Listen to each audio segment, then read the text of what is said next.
सोचिए, क्या हो अगर एक मामूली सी बहस एक शाही मुकदमे में बदल जाए, वो भी इंसानी फितरत के सबसे बड़े सवाल पर।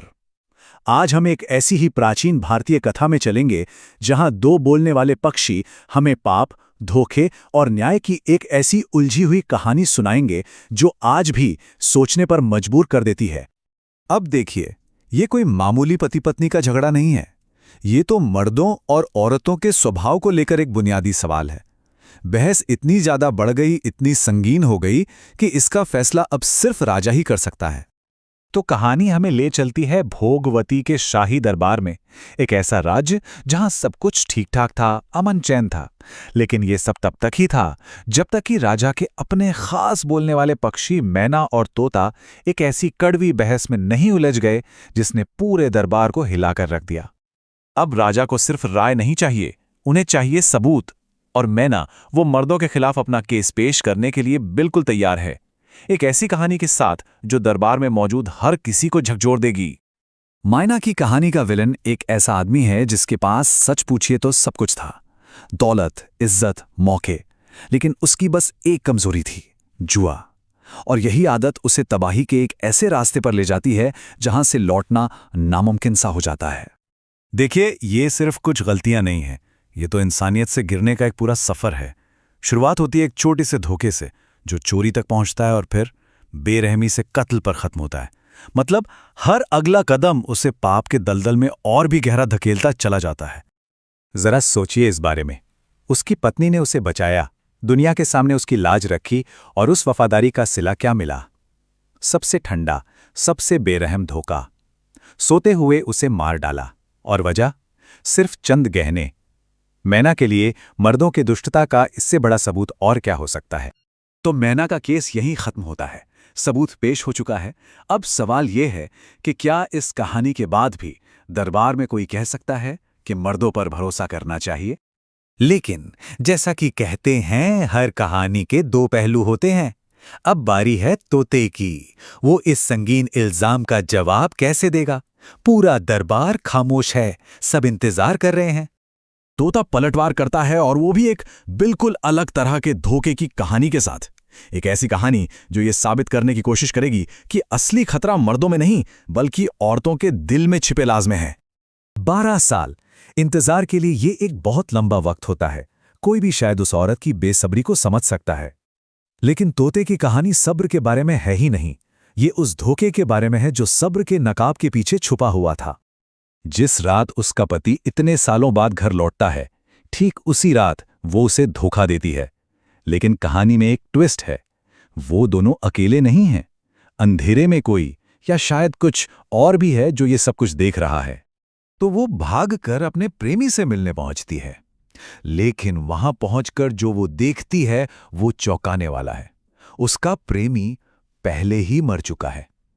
लेकिन रुकिए, कहानी अभी और भी ज्यादा अजीब और डरावनी होने वाली है। असल में ये कोई आम रात नहीं है। उस अंधेरे में पास के ही एक पेड़ पर एक पिशाच बैठा है। मतलब मुर्दों पर कब्जा करने वाली एक आत्मा।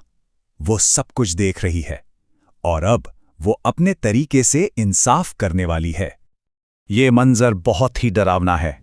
पिशाच उस मुर्दा जिस्म पर कब्जा कर लेता है, और एक खौफनाक पल में वो जयश्री की नाक काट लेता है। ये एक ऐसा निशान है जिसे वो कभी छुपा नहीं पाएगी, उसके धोखे की एक जीती जागती निशानी। लेकिन उसकी कटी हुई नाक से भी ज्यादा भयानक है उसका अगला कदम। अपनी गलती मानने के बजाय वो एक ऐसी कहानी बनाती है, एक ऐसा घिनौना झूठ बोलती है जो उसके बेकसूर पति को सीधे मौत के दरवाजे तक ले जाएगा। तो यहां सवाल ही उठता है कि बड़ा पापी कौन है? वो औरत जिसने अपने गुनाह को छुपाने के लिए एक बेगुनाह को फंसा दिया, या फिर वो राजा जो बिना किसी जांच पड़ताल के सिर्फ आंसू देखकर सजा सुना रहा है? कहानी का असली मतलब इसी सवाल में छिपा है। और ठीक तभी एक ऐसा हीरो सामने आता है जिसके बारे में किसी ने सोचा भी नहीं था। वही चोर जिसे समाज गुनहगार समझता है, वही सच को सामने लाने के लिए अपनी जान दांव पर लगा देता है। तो अब जब सच सामने आ चुका है, राजा को अपना आखिरी फैसला सुनाना है।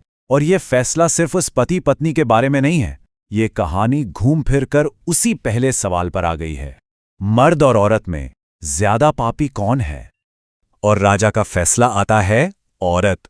और उनका तर्क कि मर्द कितना भी बुरा हो उसमें धर्म का थोड़ा बहुत ख्याल तो रहता ही है, पर औरत में नहीं।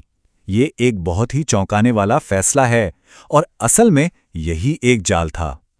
क्योंकि असल में ये कहानी कभी पक्षियों के बारे में थी ही नहीं। ये तो एक इम्तिहान था। कहानी सुनाने वाला कोई आम तोता था ही नहीं, वो एक बेताल था, एक ऐसी मायावी आत्मा जो पहेलियां पूछती है और राजा उसका बंदी था। मतलब शाही दरबार की पूरी बहस, मैना और तोते की वो दोनों कहानियां, ये सब एक बहुत बड़ी और उलझी हुई पहेली का हिस्सा थीं, और राजा ने अनजाने में ही सही उस पहेली का जवाब दे दिया था। अपना फैसला सुनाकर राजा ने उस बेताल को आजाद कर दिया, लेकिन सवाल यह है कि क्या उनका जवाब वाकई सही था, या ये सिर्फ वो जवाब था जो बेताल सुनना चाहता था? कहानी हमें इसी सवाल के साथ छोड़ जाती है। तो कहानी के अंदर कहानी, इस पूरे स्ट्रक्चर का क्या मतलब निकाला जाए?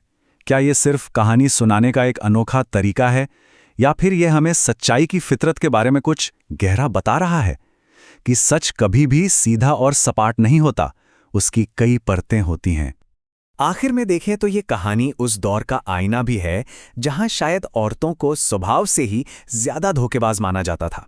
लेकिन ये हमें एक ऐसे सवाल के साथ भी छोड़ जाती है जो हमेशा मौजू रहेगा।